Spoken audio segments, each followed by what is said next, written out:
आम बजट को लेकर अलग-अलग प्रतिक्रियाएँ मिल रही हैं। हमारे साथ अर्थशास्त्री, इकोनॉमिस्ट हैं नवल किशोर चौधरी जी, उनसे जान लेते हैं। सर, आप किस तरह से देखते हैं इस बजट को? देखिए, ये बजट देश के आर्थिक विकास की गति को मेंटेन करना या फिर उसे बढ़ाने वाला लगता है और आर्थिक विकास के माध्यम से रोजगार उत्पन्न करने का प्रयास है।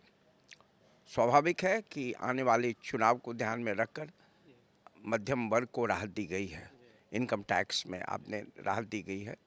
एग्रीकल्चर सेक्टर को भी प्रमोट करने की कोशिश की गई है। एसएमई सेक्टर को भी राहत देने की बात हुई है। हेल्थ सेक्टर में निचले स्तर पर जैसे नर्सिंग कॉलेज वगैरह खोलने की बात हुई है, वो अच्छी बात है। लेकिन कुछ सवाल ऐसे हैं जो आज भी उठाना आवश्यक है। जैसे फिस्कल डेफिसिट इस वर्ष में जो समाप्त होने वाला है मार्च तक 6.8% है, जो काफ़ी अधिक है। और जो प्लान किया गया है अगले साल के लिए वो 5.9% है। करंट अकाउंट डेफिसिट भी बढ़ने की संभावना है, जैसे इकोनॉमिक सर्वे ने कहा है। ऐसी स्थिति में जो इन्फ्लेशन रेट है उसके हाई रहने की संभावना है और इसका सीधा असर मध्यम वर्ग और आम आदमी पर पड़ेगा, बुरा असर पड़ेगा। उसको एड्रेस करना चाहिए था, सरकार इसको एड्रेस नहीं कर पाई है। इसको इसने आने वाले दिनों के लिए टाल दिया है। यह चिंता की बात है।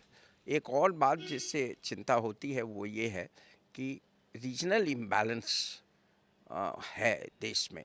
कुछ राज्य आगे हैं, कुछ पीछे हैं।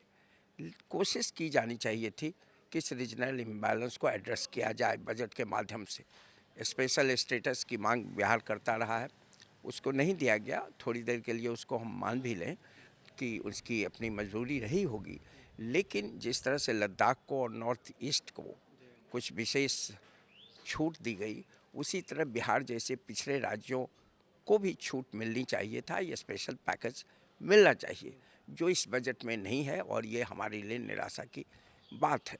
एक और जो बात जिसकी चिंता मुझे होती है कि रिसर्च एंड डेवलपमेंट पर जोर होना चाहिए। हायर एजुकेशन सेक्टर जो है, जहाँ रिसर्च हो सकता है, उसकी चर्चा नहीं है।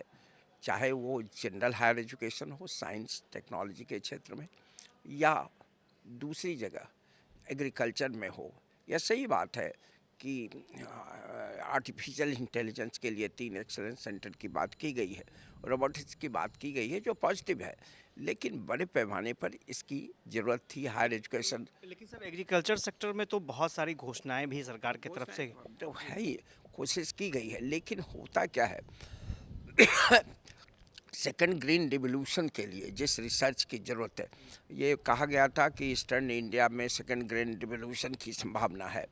सेकंड ग्रीन रिवोल्यूशन को पॉसिबल करने के लिए खास करके ऑर्गेनिक फार्मिंग जिसके लिए प्रयास किया गया है, स्कीम प्रोविज़न किया गया है, लेकिन बड़े पैमाने पर रिसर्च एंड डेवलपमेंट की ज़रूरत है।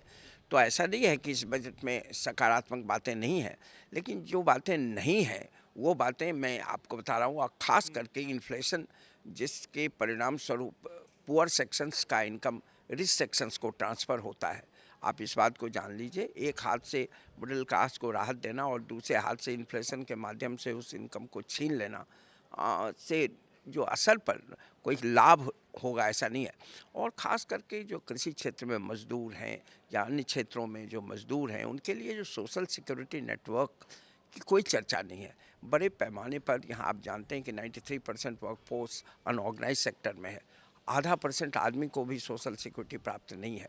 तो इन प्रश्नों को भी टैकल करना चाहिए था, जिसको हम नहीं देख पा रहे हैं।